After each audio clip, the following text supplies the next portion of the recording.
Who is the best left back of all time? Premier League fans will no doubt mention Ashley Cole and Dennis Irwin. La Liga fans and casuals will probably remember Roberto Carlos and his magical free kick, whilst people with a deeper football knowledge, and hipsters of course, would mention Paul Breitner or Karl-Heinz Schnellinger. However, in my opinion, and in the opinion of a select few people, the man worthy of this achievement is a rather unknown player. Despite pioneering the attacking fullback role that has been made famous today by the likes of Marcelo or Andy Robertson almost 50 years ago, Giacinto Facchetti's name, more often than not, is unknown to the wider footballing world. Born near Bergamo in 1942 in a working-class family, he took up football at a very early age, and due to his size and pace, he was a natural fit for the striker position in all of the youth teams he played for.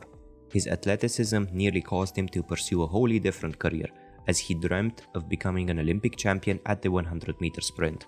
Still, he turned to football, and whilst playing for Trevigliese, his hometown club, as a striker and already standing at 188 centimeters or 6'2" in Anglican, he caught the eye of Helenio Herrera in 1960.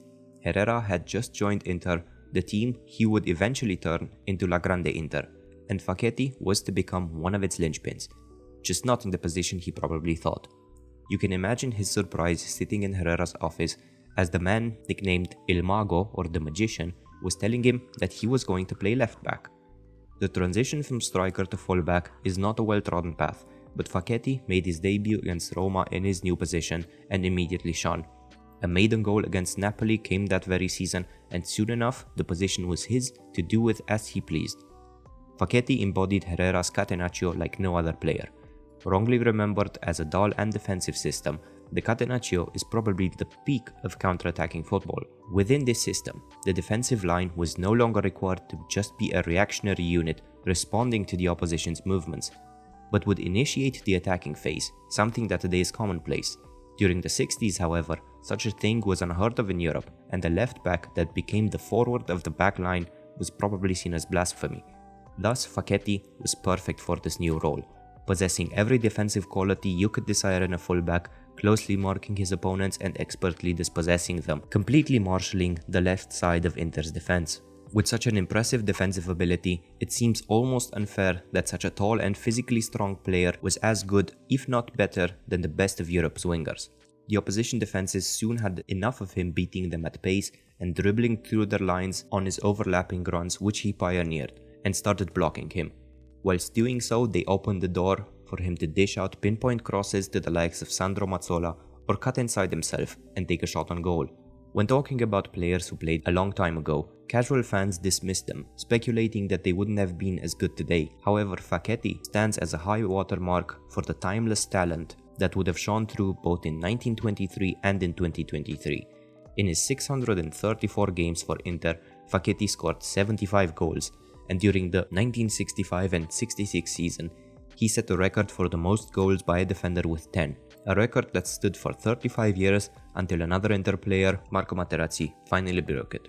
Having never moved away from his beloved Inter, he won 4 Serie A titles and 2 consecutive European Cups in 1964 and 1965. The latter was won against Eusebio's Benfica, and many people expected Facchetti to also win the Ballon d'Or, becoming the first ever defender to do so. Sadly, just like in the modern era, the attacking player received more votes, despite Facchetti winning the European Cup against Eusebio.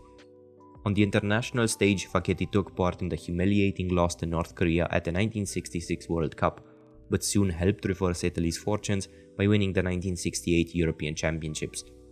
2 years later, at the 1970 World Cup, he would stand on the losing side in the final against Brazil, having been instrumental in the Squadra Azzurra's win over West Germany in the semi-finals.